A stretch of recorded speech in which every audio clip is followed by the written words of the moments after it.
Assalamualaikum, didampingin oleh Bapak Kepala Dinas Perhubungan Kota Surabaya dan Provinsi beserta Bapak Kasubag SDM Perhubungan dan kepada beliau disilahkan.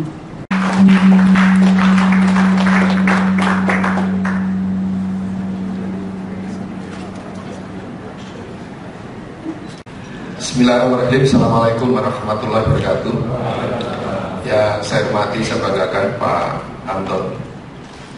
Yang saya hormati Pak Budi, Pak Edi, Pak Toto, dan teman-teman yang ikut pertemuan pada pagi hari dan mungkin sampai sore hari ini. Yang hadir, yang juga saya banggakan, saya cintai. Pertama-tama panjatkan puji syukur kepada Allah Subhanahu wa taala, Tuhan yang Maha Kuasa. Di dalam penyusunan undang-undang lalu lintas itu kita mencoba untuk kembali kepada sistem yang ada, nggak bisa. Karena pada waktu membahas undang-undang lalu lintas sudah saya ingatkan teman-teman yang hebat-hebat itu, timingnya tidak tepat. Persis seperti yang sekarang ini. Hari ini jangan sekali-sekali membuat regulasi yang kaitannya dengan ya teman-teman yang di daerah, Pak Edi, ya. Jangan membuat perda dan segala macam yang kaitannya dengan penyelenggaraan pemerintahan di bulan-bulan terakhir seperti ini. Persis undang-undang lalu lintas seperti itu. Jadi kondisinya di lapangan berbeda. Saya hanya modal dengan teman-teman modal pikiran, kan gitu. Nah istilahnya kalimatnya oh ya masih gratis zaman seperti ini, kan itu kan oh masih gratis. Kalau Jawa Timur itu jeneng Mbak Suki mau iya kan gitu kan itu. Jadi ya kita jalani saja. Saya hanya batin ya, lagunya si Bumi gitu. Batin ini takkan rela kan gitu kira-kira kan gitu. Kan itu kira-kira kan begitu. Tetapi ada suatu hikmah yang cukup luar biasa.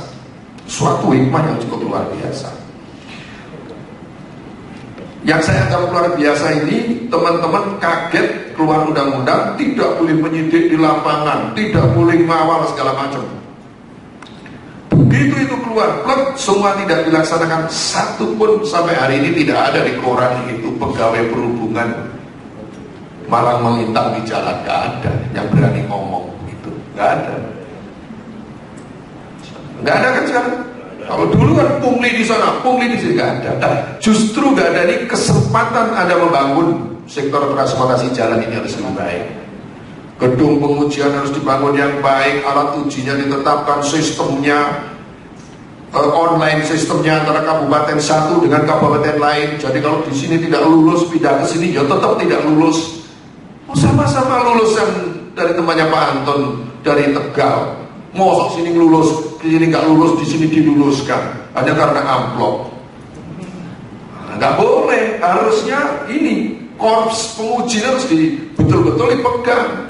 Begitu dia lari ke sini di Kabupaten Banyumas nggak lulus ke Kota Banyumas, begitu datang ke sana ya harus ngomong ya Banyumas, ke Kota Banyumas, nomor Indomu itu di Kabupaten Banyumas, ngapain kamu lari ke sini? Kan gitu harus. Kalau mau bekerja betul, pemerintah, Anda tuh pemerintah. Anda tuh mewakili pemerintah, Anda pejabat. Kan itulah kondisinya yang harus dilakukan. Jadi seperti DKI Jakarta macet, orang saling menuduh. Begitu saya ditanya, enggak saling menuduh. Presiden benar, masing-masing punya tanggung jawab sesuai wilayah kerja masing-masing. Pesan saya kepada Anda sekalian, ikuti pertemuan hari ini dengan baik. Ya, dengan baik, tidak usah menyalahkan siapa-siapa, salahkanlah diri kita yang keliru. Jadi saya punya prinsip saya selalu saya katakan, saya tidak mau pimpinan saya keliru, itu prinsip saya. Gak boleh keliru pimpinan saya. Kemudian anak buah saya tidak boleh salah, saya tanggung jawab. Itu prinsip saya. Memang suka-suka saya mikir kepala saya ini sampai kapan tahannya kan gitu. Oh iya, sampai kapan tahannya kan gitu. Kepala saya itu tahannya kapan. Tapi insya Allah karena ini memang saya sudah lillahi ta'ala ya sudah Iya. Yang penting Anda sekarang jangan pada royoan rezeki, jangan suduk-sudukan gitu. Nah, kan itu. Jadi terima kasih Bapak Ibu sekalian hadir pada pagi hari ini. Saya pesan Pak Toto, karena Pak Toto yang menyelenggarakan. Mudah-mudahan pertemuan hari ini membuat kita menjadi berbeda di 2014 dan selanjutnya, khususnya di teman-teman yang di pengujian, yang mengelola pengujian ini, kembali kepada sistem yang ada, bahwa kelaikan itu adalah yang paling utama, dan mestinya pun di terminal jalan raya pun juga harus ada penguji, di jembatan timbang juga harus ada penguji yang sekaligus PPNS. Kalau dia melakukan pelanggaran langsung dipinalti karena dengan kelaikan. Kalau itu semua berjalan sesuai dengan yang itu, Pak Anton Tambubolon, artinya keperluan tenaga penguji untuk itu di Indonesia yang ada kurang lebih sekarang ini 34 provinsi, kabupaten kotanya hampir 600, tinggal memerlukan berapa tenaga-tenaga yang begitu profesional. Itu saja, tetap saya minta tolong bersemangat untuk mensukseskan kelaikan jalan ini sesuai dengan amanat undang-undang. Kurang lebihnya mohon maaf, terima kasih. Assalamualaikum warahmatullahi wabarakatuh. Dan hari ini diminta untuk memberikan paparan tentang potret Jenderal Surabaya. Dan nanti juga akan ada kunjungan lapangan. Ini diikuti peserta dari seluruh kabupaten kota di Indonesia wilayah timur, Kalimantan, Jawa,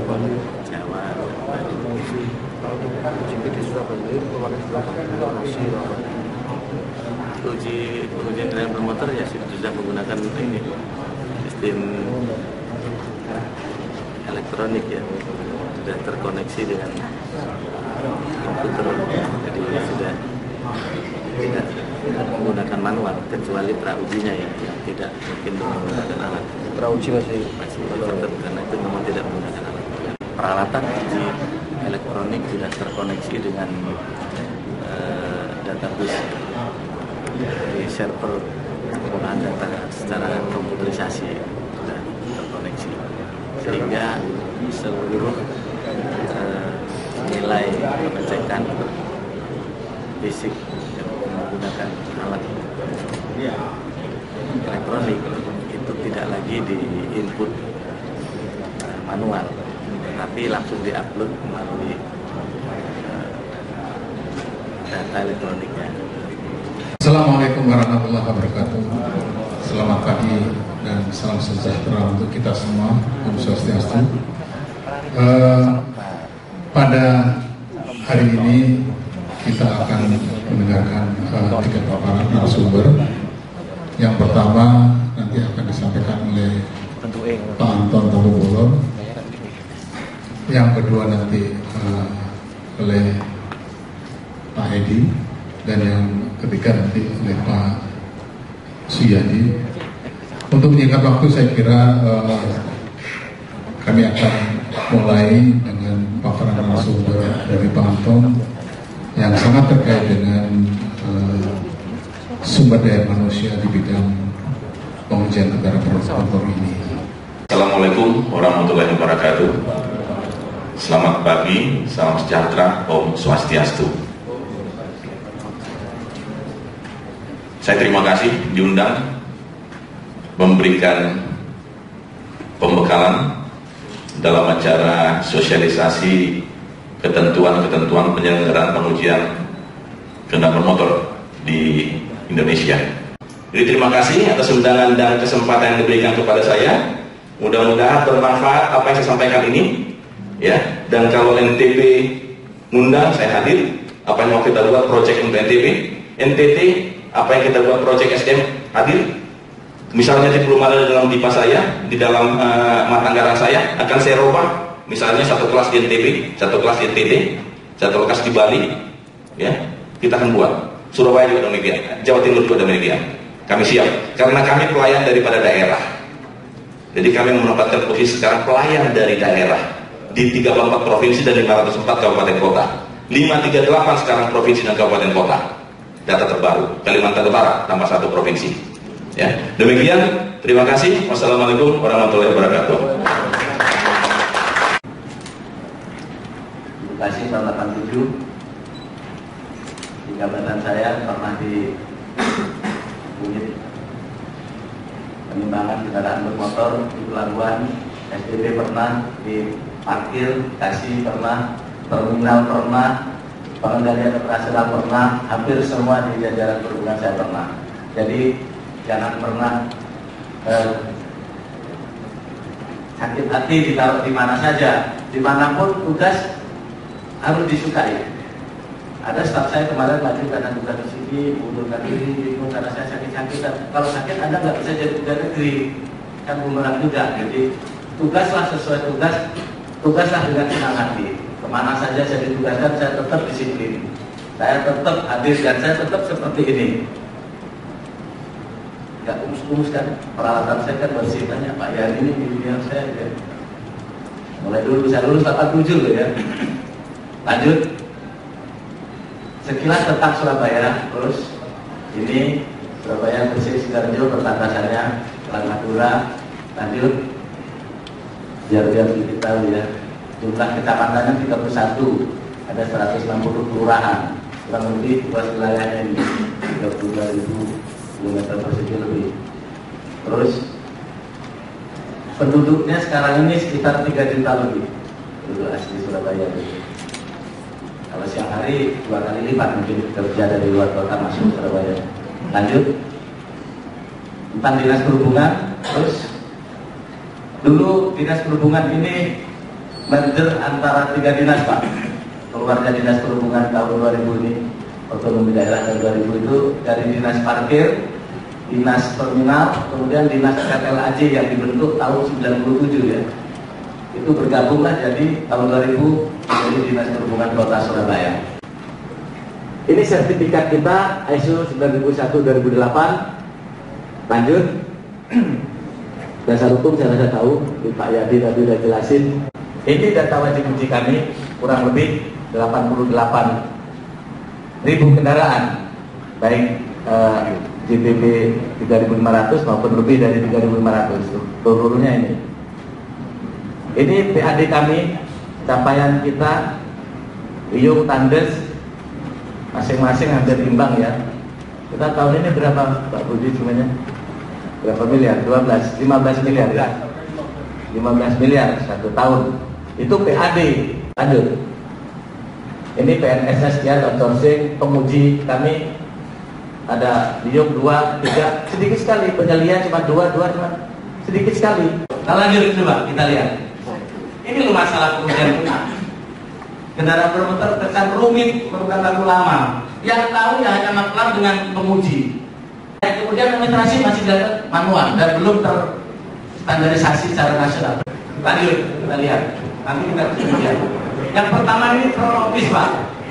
Prologis, kemudian pemeriksaan kendaraan bermotor, kemudian back office-nya ini pengerjaan di dalam ya. Kemudian layanan uji di tempat.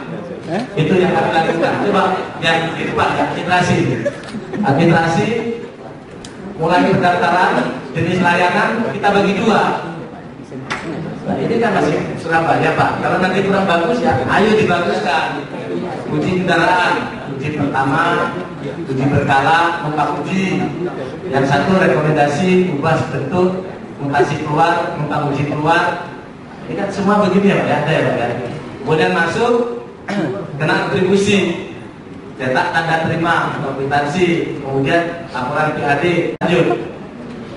Ini tata cara pendaftaran melalui loket pelayanan. Melalui loket pelayanan, saya ada 2, satunya drive-thru ya. Loket pelayanan itu menyiapkan persyaratan. Ya persyaratannya mudah kok. Apa Mas itu? Paling kan KTP yang identitas, STN. Kenapa? STN ini sering ganti nomor Pak. Makanya kita minta dengan buku uji kalau ada, kalau enggak kopinya. Kemudian kedua lengkap nomor antrian. Nomor 3 nunggu panggilan. Ya, seperti ini ya. Nomor 86 kalau enggak 1.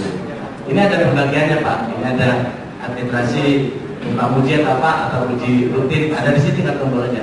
Kemudian menuju loket sesuai urutan, menyerahkan syarat dan membayar atribusi. menerima tanda terima dan kwitansi. Di sini saya siapkan 2 printer. Satu printer tanda terima dia pendaftaran, dia uji kapan. Nah di sini ada aneh lagi Surabaya, ada uji mendadak. Kalau hari ini dia datang, dia uji mendadak, bayar dulu sama mereka itu 30.000 atau 50.000. Aneh kan? Uji itu setiap saat tuh boleh Pak, nggak ada uji mendadak. Itu kuno uji mendadak. Kenapa ada uji untuk besok? Karena mobil perusahaan itu biasanya satu pengurus. Mobilnya mungkin masih di Bali, Pak yang nomor L sekian, kirnya besok lusa, begitu loh Pak. Yang nomor L sekian, kirnya minggu depan Pak Senin. Nah, itulah yang namanya daftar dulu di sini, kita beri tanda terima. Kali ini dengan satu pengurus yang sama, mungkin begitu. Bayarnya satu, bukan kalau uji mendadak bayar. Wah saya marah-marah banget saya. Mendadak hari ini ya dilayani, nggak ada bayar-bayar. Terus dia langsung keluar printernya kali kelima. Print outnya ada 2, satu tanda terima, satu tanda terima kwitansi pembayaran langsung. Kalau dia kena denda, kalau perdanya ada denda ya denda. Kalau dia bayar buku uji, ganti buku uji ya langsung itu buku uji 15.000. Kalau kami sampai dengan 3,5 ton itu retribusinya 65.000. Kalau yang lebih dari 3,5 ton 80.000. Kalau data dari berat kendaraannya. Nah ini keluarlah 2. Satu bukti retribusi, satunya tanda terima pendaftaran.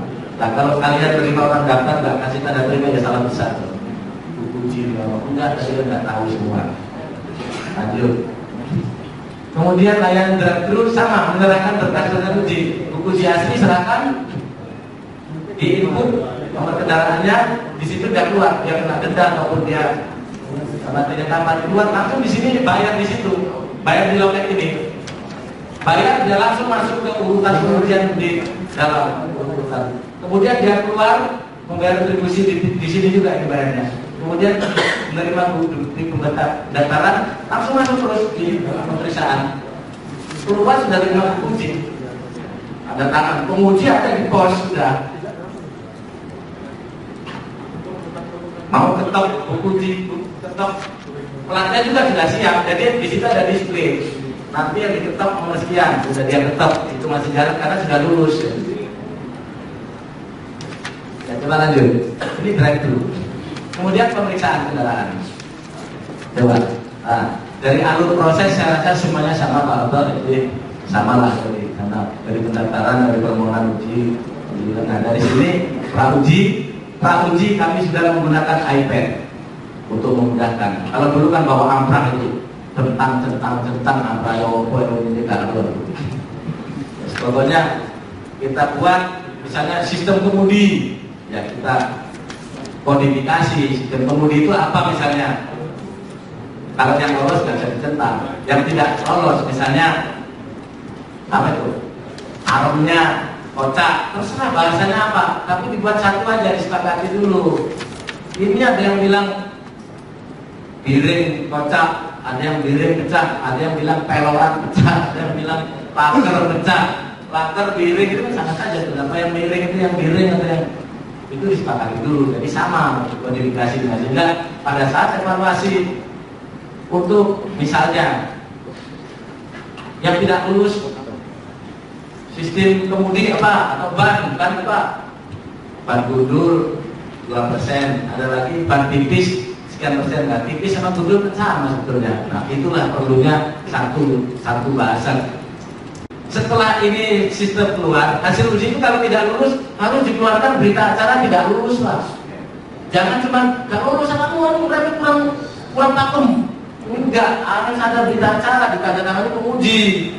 Kasihkan dia perbaikan apa saja ada di situ dan itu otomatis Pak. Yang ditentang tadi misalnya alur roda kurang dari 1 mili ataupun apa, di sini keluar di berita acara. Pengujinya sudah ada. Kemudian hasil uji lulus ya, buku uji, tanda uji kita serahkan keluar. Lanjut.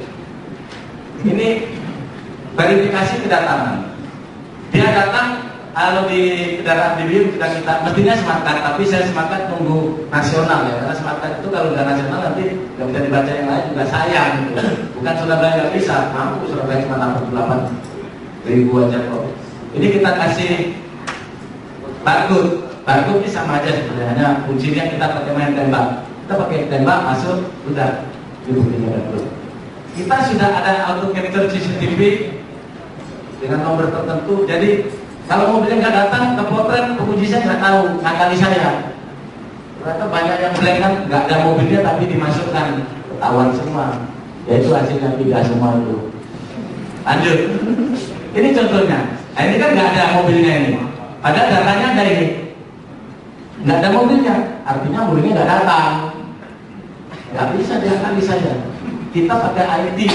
Nah, kemudian ini kita bisa melihat Pak. Dulu mobilnya warna hitam, ini depan belakangnya. Nanti ini proses kedatangan dari depan dan belakang ada, dari bawah pun ada. Di tempat titiknya ya, ada kamera juga kita. Lanjut. Kemudian ini pemeriksaan pramudinya. Ini 6 bulan yang lalu. Sekarang kok jadi hitam? Ini harus dia verifikasi lagi Pak. Kita tolak ujinya. Dia ngisi permohonan baru dengan perubahan-perubahan, dan nanti buku kuningnya itu, buku induknya harus berubah dulu warnanya. Lanjut. Nah ini prosedur pemeriksaan kendaraan kedatangan, diperiksa, pemeriksaan uji, pengukuran emisi gas buang, pemeriksaan bawah kendaraan, pakai iPad semua Pak, sudah Pak. Tidak orang menyoret lagi. Dan mobil yang diperiksa sudah urut mesin mesin, nggak bisa dia nyalip, wah tak dulukan yang ini nggak bisa. Kecuali dia supervisi ke kapal timnya atau ke KOPP. Ini dia baca semua. Lanjut. Jadi sudah diurutkan semua, nggak bisa komen. Nah ini yang koneksi alat uji tadi saya katakan, koneksi alat uji. Jadi misalnya smog test, begitu indikator menunjukkan 98%, ya headline yang sudah terkoneksi langsung upload. iPad dia langsung upload, oke. Masuk dia ke server, ya sudah. Nggak bisa angkanya diganti. Nggak bisa, ya lolos, ya lolos, nggak lolos, nggak lolos, ya uji ulang. Ini yang sudah terkoneksi Pak, alat kita. Sebagian, karena alat kita itu lama.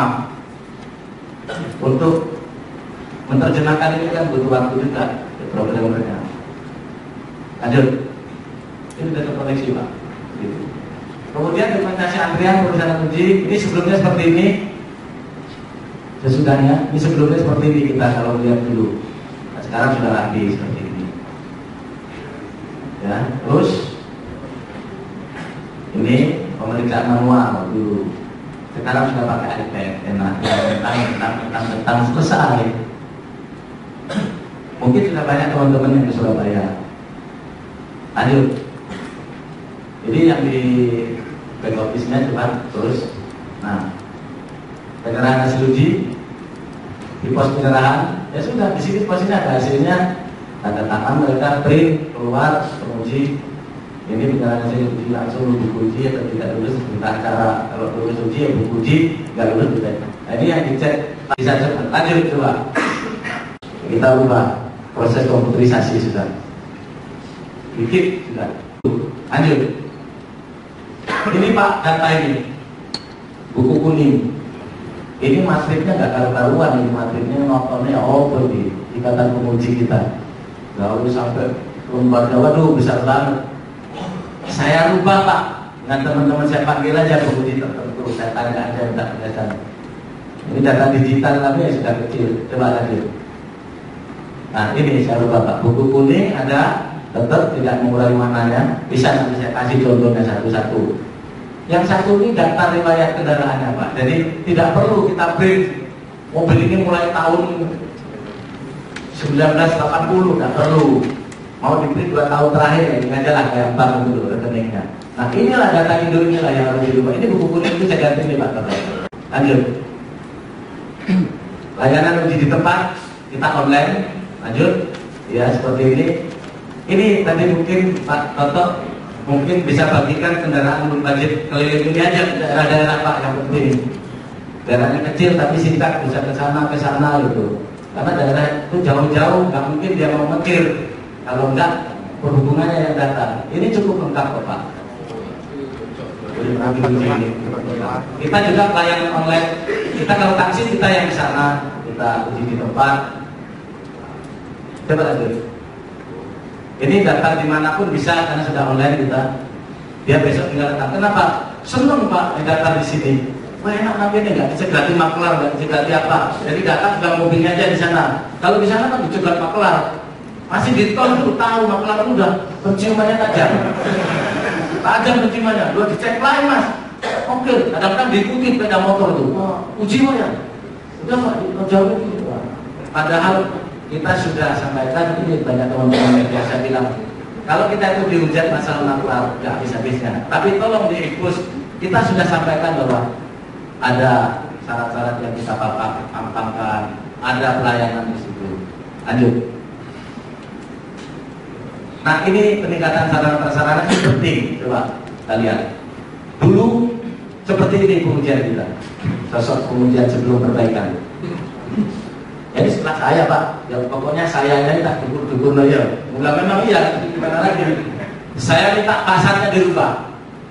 Saya terinspirasi dari bank Pak. Bank punya rumah jelek, tiba-tiba jadi bagus. Ya cuma mukanya ini aja, Pak diperbaikan. Karena mewah Pak.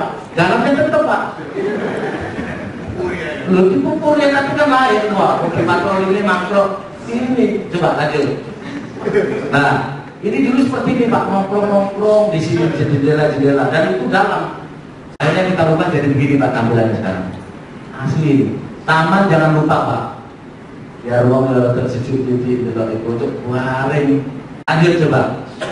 Nah ini sesudahnya sebelumnya jelek seperti ini, setelahnya sudah cukup bagus. Nah, itu coba. Nah ini dulu seperti ini. Masih biasa. Ini sudah terlindungi Pak, dulunya di luar nih. Ini sudah kita perbaiki semua. Ini sekarang seperti ini. Coba lanjut. Kita video. Akhirnya seperti ini Pak sekarang. Di ruang tunggu ber-AC, duduknya ini kursinya seperti di bandara itu. Kemudian ada sini sistem antrian, seperti apa, loketnya dan tertata rapi. Ini dari luar begini, dalamnya begini Pak. Bisa Pak perhubungan yang tidak harus kalau Surabaya besar komputernya ada 6 loket ya kalau tidak ada 2 loket cukup kok Pak. Tidak harus, tidak harus komputer baru, komputer yang ada yang penting sistemnya dibenahi. Lanjut. Nah antrian dulu kayak gini berjubel sekarang kan enggak kan. Terus ini perlu Pak pemasangan papan informasi tarif segala macam harus ini standar KPK. Kalau Bapak naik kantor ini tetap salah nanti KPK lu mana Pak tarifnya, mana himbauannya, tarif kontribusi mana, terima kasih ada tertutup ngantri dari jalur itu perlu Pak. Dan ini kita pasang termasuk tempat toilet ya itu standar. Lanjut. Ada standar kepuasan masyarakat kalau dipasang juga ini standar KPK. Kita pakai touchscreen ya, kita tinggal tombol aja bagaimana kecepatan layanan cepat lambat berapa tombol. Sebelum ke Tanis mungkin kita waktunya disediakan Mas ya. Jadi terima kasih Pak Edi.